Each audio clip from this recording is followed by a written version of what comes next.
Hello, everyone. This is Joanne Lantz with another episode of Masters of Extraordinary Proficiency, ordinary people doing extraordinary things. And do I have a wonderful guest for you this month? I would like to introduce Lyndsey Fry to you, and you may not know her, but once you're done this interview, you're going to feel like you know her very, very well. Hi, Lyndsey. Hi, how are you? I'm good. Lyndsey, you're in Arizona right now. I am, and I'm in a jacket. It's a little cold for March. Oh, well, by the time people listen to this, it's actually going to be April, so it'll be nice and toasty there. I'm Oh, in, there you go. I'm in Maine, and we have a cold, wet, miserable, soon to snow slush day. Uh, No, thank perfect, you. perfect ice rink weather. Uh, you have so many accomplishments, Lyndsey. You are a Harvard grad. That tells me you are wicked smart. Uh, Wicked smile. you are an Olympian with a silver medalist and from the Sochi Olympics. We're going to talk a little bit about that. You have your MBA from the Carey School of Business. Is that correct? hmm Yeah, pretty impressive. And finally, I understand you are a color commentator, a color analyst for the NHL Arizona Coyotes for the Arizona Coyotes hockey. Is that correct? Yep, yep, on the radio. Oh, that's amazing. That really is. And not very many women are commentators for any of the big N sports, whether it's NBA, NHL, baseball, and I can't wait to hear a little bit more about this. Shall we begin? Sure. So, Lyndsey, you played ice hockey for Harvard, and you grew up in Arizona. How does playing ice hockey in Arizona get you to Harvard? Well, I was definitely not the most traditional of journeys. Nobody in my family played hockey. I think my parents had gone like public skating one time at the one rink that was in Arizona when they were kids. And so I actually fell in love with the Mighty Ducks movies when I was 4 years old. Knew I wanted to be a hockey player. My dad was actually commuting back and forth to Southern California at the time. So I got to go see some real Mighty Ducks games, which was like the coolest thing ever. And so I actually started as a roller hockey player. My parents got me these plastic skates that would strap onto my shoes, and I would just go up and down the driveway for hours. I loved it. They put a stick in my hands, and I was just hooked. And so I actually started playing formal roller hockey when I was 5 years old out on like an inline hockey rink. And then when I was six, the Coyotes had come to town in 1996. There was some excitement and some buzz around hockey. Some rinks started popping up, and one of those rinks ended up being in my hometown of Chandler. And so I started playing ice hockey when I was 6 years old. But when I was that age, there were like less than 40 girls in the entire state of Arizona, and we're a big state, as you know. There were less than 40 girls playing in the entire state of Arizona. And so when I go to my local rink in Chandler, at my age group, I am the only girl. And so, but I didn't care. I mean, I just wanted to be a hockey player. I didn't care if I was playing with, boys, girls, dogs, cats. Like, I just wanted to play. And so I started playing with the boys. I played on my boys' team until I was a freshman in high school, which meant I played 4 years of like full blown checking, which I didn't mind because I sprouted up a lot faster than the boys. So I was a lot bigger than them for the 4 years that I played full hit hockey. But for me, when I was little, my goal was to play in the NHL with that's what the boys on my team wanted to do.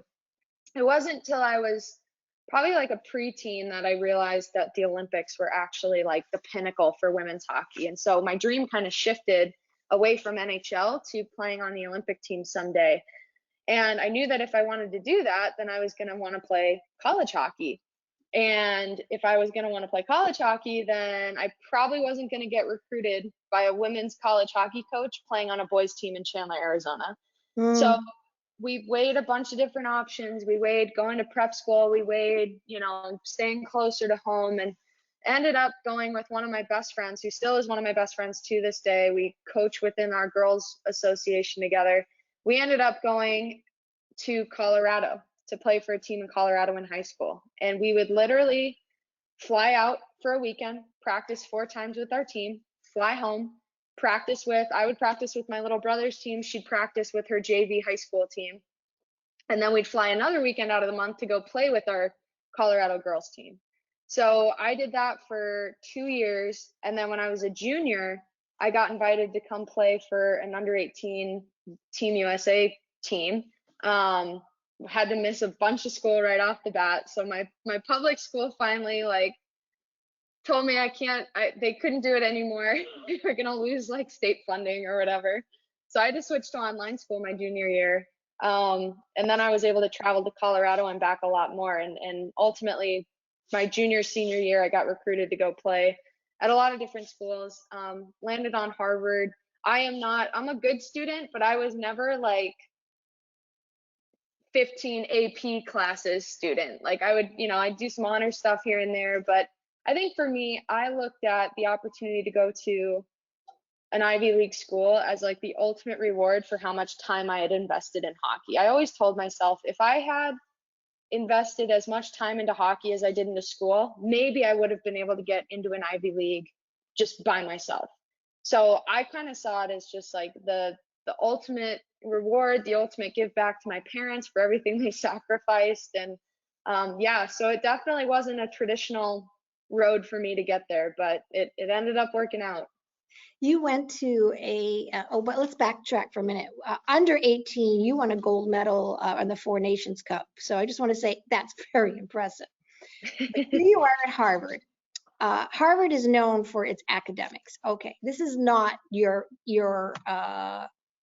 local community school, let's say, and they're all terrific. This is a tough school. You graduated in 4 years, and yet you maintained a full Division I hockey schedule. Let's hold the Olympics for a minute in regards to that. How in the world were you able to schedule your academics in your Division I sports? I mean, you had to learn some awesome scheduling techniques, because Harvard's not just going to say, okay, you can just skate by, no pun intended. How did you do that scheduling? Yeah, it's interesting. I think everybody struggles their freshman year. Unless you went to like a really, really rigorous prep school, it's a tough adjustment. So, I mean, I came in from online school where I had all the flexibility in the world to them being at Harvard. So it was definitely different. It was an adjustment for me. So I struggled with it my freshman year. But it's interesting. The big question everybody always asks is, oh my gosh, is Harvard so hard? And you're kind of like, well, I don't know anything different. I mean, you fall into it, and I don't know how it compares to a state school or even a community college. So I think you learn how to adjust to it. And for us, it was, we would have class from 10 a.m. to 1 or 2 p.m. We'd go over to the rink, we'd change, we'd do our lift in the gym, we'd go do practice for an hour to 2 hours, we'd shower, we'd go eat, we'd have dinner together, and then we'd go finish our homework. And so I think there just wasn't much time in your day to not be structured. And so I think for us, when you're on that athlete schedule, I almost feel like it was more beneficial. Like I saw some of my friends really struggle who did have all the time in the world, because they just didn't know how to like navigate all this free time. Whereas for us, it was like most of our time was pretty structured for us. It was like, if you weren't at class, you were at the gym. If you weren't at the gym, you were at the rink. And if you weren't doing any of those, you were probably eating or doing your homework, except for Saturday nights, which was like our one day of fun after our games. So I actually think being an athlete in college really helps you structure your time more than maybe some other students. That's not to say it was all easy. There definitely were times you had to put off, the fun in the moment to be able to be successful in school or hockey. But I think that really helped. And I think most of us athletes actually struggle when we get out of college. and retire from our sport, because now all of a sudden we have all that free time that we don't know what to do with. You know, you raised something so important here is, first of all, two things. One is the structure. If you have structured time, there's so much that can be accomplished. So it really speaks to that. But you also use the word we a lot when I hear you speak. And the we in terms of as a team, you went to class, or as a team, you went to practice or worked in the weight room or ate together. And we as a team, whether it's in small pods or not, actually spent time. So you had support to follow that kind of schedule. Yeah, 100%. And I think, a lot of us would try to take classes together where we could, and we'd, often try to eat together when we could.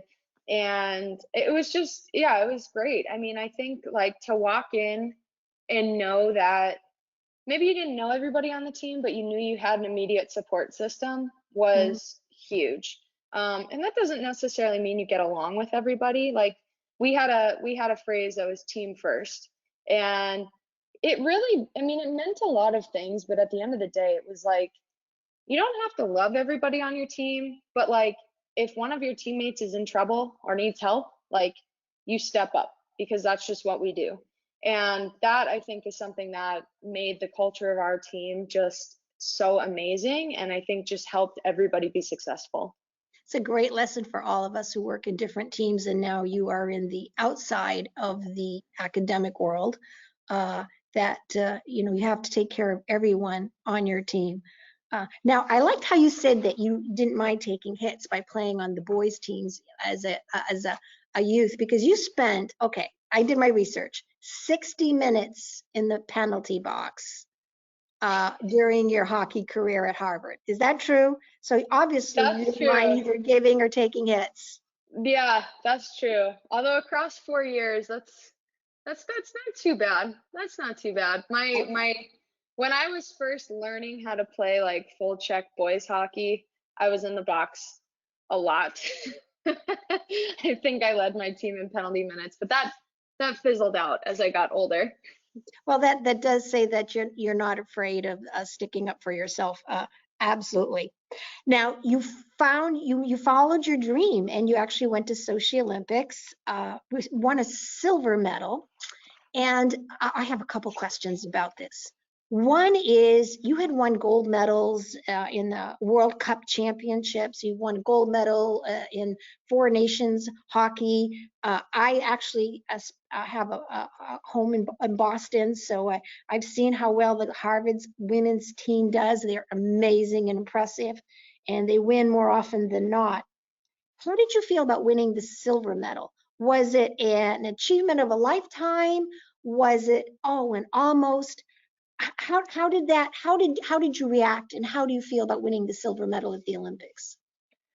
Well, if you ask me versus some of my teammates, the answer is going to be very different. Okay. I think I just had a different perspective going in. So, some of my teammates had won silver in Vancouver in 2010. And so that was like devastating for them. So they trained 4 years to try to come back and win gold, and then ended up losing again. So like for those teammates, I mean, they were heartbroken. And and it was hard for me too, but I think for me, I always had the perspective of there was no other male or female at the time born in the state of Arizona to be competing at the Olympics for hockey. It's So like I knew that I was the first, and that was significant. And so I think for me it was like, yes, I wanted to win gold. I trained every day with my teammates with that unified goal of winning gold. But I think for me winning silver, yes, it was like very disappointing. It was a tough tough way to lose, but um I looked down at that medal and I just felt so much pride for how hard we had all worked to get to that moment. And I think for me, it was like, I almost viewed it as like, this is my token that's going to allow me to make so much change back at home in Arizona. And that's what I feel like I've been able to do ever since. So my and perspective is a little different. you actually accomplished your dream. You are an Olympian. You are an Olympian athlete. Uh, okay, sidebar. Were there really dogs running around, wild dogs running around in Sochi? There were a lot of wild dogs. I had one of my teammates adopted one of them. There was one that Hey, only had 3 legs that my parents uh, lovingly named Tripod. So they'd say hi to Tripod every day.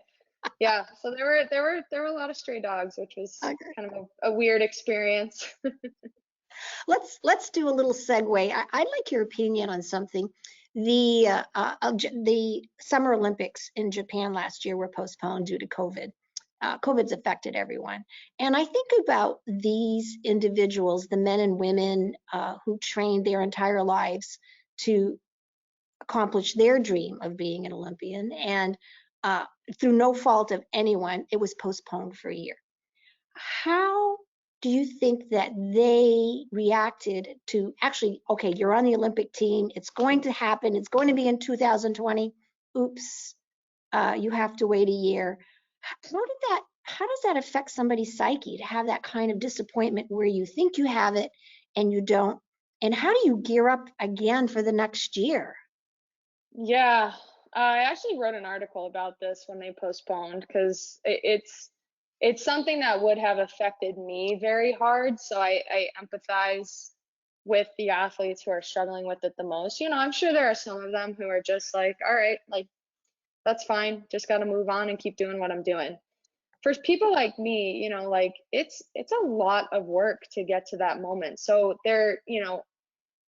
as you get excited about competing and hopefully winning, there's also that little bit of excitement in the back of your head of like, oh my gosh, like there's a light at the end of the tunnel. I've been busting my butt for the last 4 years, and I finally will get to be able to just like go to the beach with my family. And that got kind of robbed from these athletes. I think the other thing, to me, a lot of the, like, we'll just say the racing sports, like track and field, right? Those are sports where like any given Sunday somebody can win, right? They're definitely your top 10 in the world, but anybody can have a good race day that day. So for me, I think the thing that's crazy is like, okay, so somebody who qualified a year ago, what if they get beat this year, right? Now, who really should be going to compete? The person who qualified last year, or the person who beat the person who qualified last year? And I think, while the person who qualified last year absolutely deserves to go, if I got beat, I would feel I just think there's so much like guilt that can come into it. There's just so many complex layers that get added with it being postponed. And so I don't know. I certainly feel for those athletes because it's a very weird thing to go through. Definitely. I will say I'm at least thankful that they get to go. I mean, I remember being at an Olympic reunion with a bunch of 1980 summer Olympians whose Olympics got boycotted, and they made the team and the Olympics never happened. And so, I suppose in some ways it's at least better than that to look at it in a positive light. But yeah, it's weird. Such a metaphor for life as you go on life later on, that so many things are completely out of your control no matter how hard you train for it, or even when you accomplish it. It's the bouncing back that's going to be tough. You would Yep. know that more than I. Um, I have another question for you. Okay, so you're finished your college career. My gosh, with a Harvard degree, good for you, Ivy League. You are an accomplished athlete, an accomplished Olympian. You're headed back to Arizona. Why did you get your MBA? That's a really good question. I had zero interest in business. I did not take a single business class in college. Didn't even really like know what business was. I actually started college as a mechanical engineering major Mm, because I wanted to build rides for Disney, but I was horrible at physics. And so I had to switch my major halfway through from mechanical engineering to history of science. And what I learned, like what kind of helped me make that decision, because I was like, oh, I'm giving up on this dream.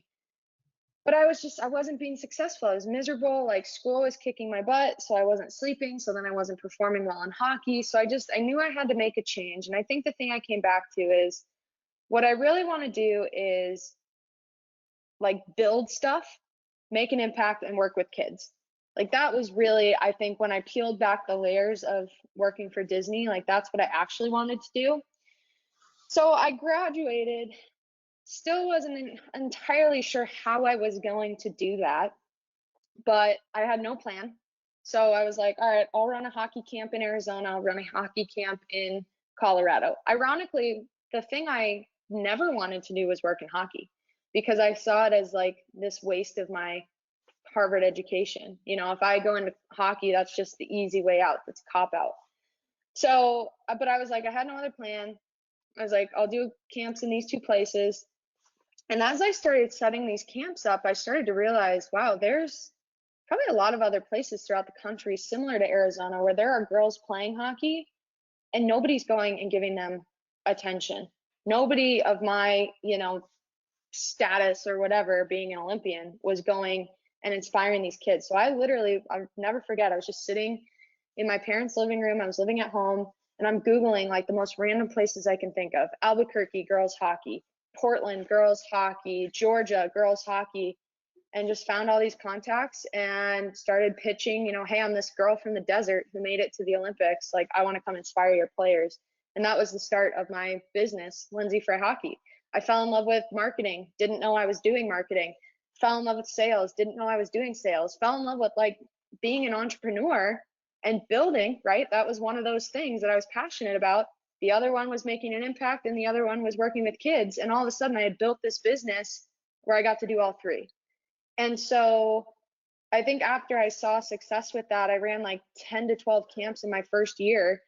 I was like, man, I think I like this. There was also some timing to it because ASU's WP Carey announced in 2017 that, no, excuse me, in 2015, they announced that every person that got into their class that would start in 2016 and end in 2018, everybody who got into that class was going to get fully scholarshiped. No questions asked. If you got in, it was free. So I was like, oh, okay. I had no intention of ever getting an MBA, but I was liking this business thing. So I was like, whatever, I'll apply, see how it goes. I actually got waitlisted at first, and then ended up getting in later. And yeah, loved it. Absolutely loved it. I use it every day. And so kind of I'm all about the non-traditional routes to things. Well, it sounds like you also use that same skill set of scheduling your time, juggling both your academics, in this case, your new business career of building things and starting Lyndsey for Hockey, as well as using your passions and getting more education to help you with all those other skill sets. That is so amazing. Thank you. Go ahead, sorry. One of the things that I also was wondering in terms of your career, your education, your academic career, your sports career, and now your business career is who are or were your mentors? Did you have mentors, or did you just, was this more of from just some passion within? No, I definitely had mentors. I think I was blessed with parents who they decided the second they had me, you know, I'm the oldest, it's me and my younger brother. I think the second they decided that they were going to be parents, they made the decision that whatever our kids were passionate about, we are going to jump all in and we are going to support it.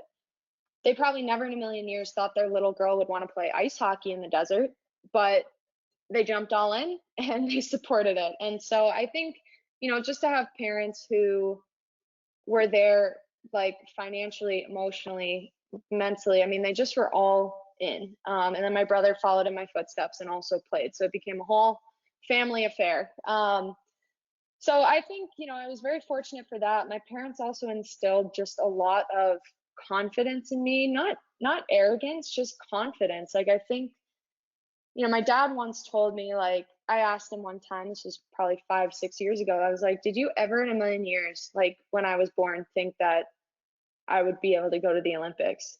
And his answer was interesting because I was expecting him to be like, no way, never would have thought. But he was like, Lyndsey, when you have a kid, you look at that kid and you think they could be the president of the United States. And that was just my parents' mindset, is like, you can accomplish anything. So they really instilled that in me. they always supported me in that. And I think just like built that mentality that I can do anything. And I think I am fortunate to still have that. Like even with the radio stuff, which I know we'll get to in a second, like I didn't know if I could do that. I had never done it before, but I've just lived with this mindset that I can do it. I know I can do it. So I think I was really fortunate for that. I really didn't have, like growing up in Arizona, I didn't have a lot of like female hockey role models. Mm. It wasn't until a lot later that I learned about some of these different women who were playing. So most of my role models were men growing up, coaches, my teammates, just it was very male driven. And then I got to Harvard, learned more about some of the women. And I think somebody I really look up to now is Angela Ruggiero. She's four-time Olympian. Now, she played at Harvard for undergrad. She got her MBA from Harvard. She has her own business now in sports innovation. And she grew up in Simi Valley, California. And so I think like we just have very similar paths. So she's someone that I really look up to. And like she called me the other day to ask a business question. And it was just like the coolest thing ever to have Ange like asking me something. So it was that's been really, really great to have her as someone to look up to. And here you are now, in addition to running your business, you are a Fox radio sports commentator for NHL with Bob Heathius? Heat House. It's I Dutch. can't pronounce that name. Just Heat House. What was it like the first time you're in the booth and now you're on the other side commenting? What was it like for you, and how do you feel about this new role of yours? Yeah, well, I mean, I had worked for the Coyotes full time for 2 years. Previous to that, part time for probably 2 years more, and really building up our girls hockey association here in Arizona. So that's been most of what my time with the Coyotes has been put toward. This past summer, the radio color analyst that we had previously, who is like really loved by our fans, just decided he wanted to move on, do some different stuff, do a little bit more on the TV side. And so when they were looking at people to fill this role, they pulled me into, our head of communications and broadcasting pulled me in and said, hey, do you think you'd be interested in doing this? Because typically your color analyst are people who have played the game at a high level, they're experts in the game. And it's really more like hockey player first, the ability to be a media person second, not the other way around. So I was flattered that they asked. I hadn't had a lot of radio training, but I had had a lot of media training. I had done a lot of this type of stuff like we're doing right now. So I felt pretty confident as a speaker. So we did a demo. I went up into the booth. We called a game off a TV monitor.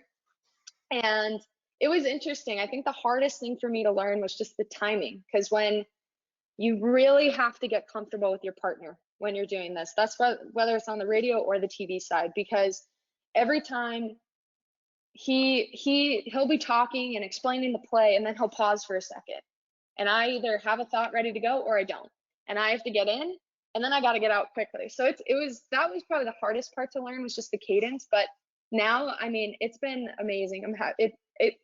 I did it really, truthfully, early on. I did it because one, I was just proud to like be one of the first women to do this. There's only ever been 4 in history who have done this. So I took a lot of pride in that. And I think just like being that role model for some of our girls in our girls association was another piece of it. But now I've actually like been having so much fun with it. So that was kind of unexpected. I didn't expect to enjoy it this much, but I am, and it's been great. You have accomplished so much and you're still in your 20s, which is amazing to me, because your poise is certainly one who's had a lot more experience in life. Where do you see yourself in 5 years, Lyndsey? This is a tough one, and I'll tell you why. I I don't know if it's my entrepreneur brain or if I am just like, there's so much in life I'm interested in and so much that I want to accomplish that I just don't know. I mean, I think I've been successful over the years because I've kept all my doors open, right? Like if you had asked me that question 5 years ago, I certainly wouldn't have told you I'd be a radio color analyst. And so I think for me, as much of a planner as I generally am in my day to day and my week to week, I think I've just learned to accept that if I keep working hard in the moment, in whatever it is that I'm doing right now in the present, the doors are going to open in the future. And it may be a door that I don't even know exists yet. So I'm not going to get obsessed about the doors that I know are there. I'm going to just wait to see what doors are going to open that I don't know are there. So I think I'll still have some, I'll still be working in hockey to some capacity, whether that be in the media side or the business side or the coaching side. I don't necessarily know. I'll definitely have a foot in somewhere. And otherwise, I'm just waiting to see. Well, you have shared so much about yourself. You truly have done some extraordinary things, from being a young girl at 4 years old, wanting to play either to be a doc in the NHL to following an Olympic dream. Your parents gave you so much support, and they are so right. It sounds like there isn't anything that's going to hold you back. I love, love, love your thoughts about team. And you don't have to really always love everyone on your team, but you have to be there and help them as part of the team. Love that. And the discipline, academics, Harvard grad. Now that's impressive. MBA, that's impressive. An Olympian, that's impressive. But among all of that, you're just a nice person. And that's the most impressive thing. So Thank you. thank you, Lyndsey. This has been a wonderful interview, and you truly have done extraordinary things. Thank you so much. I appreciate it.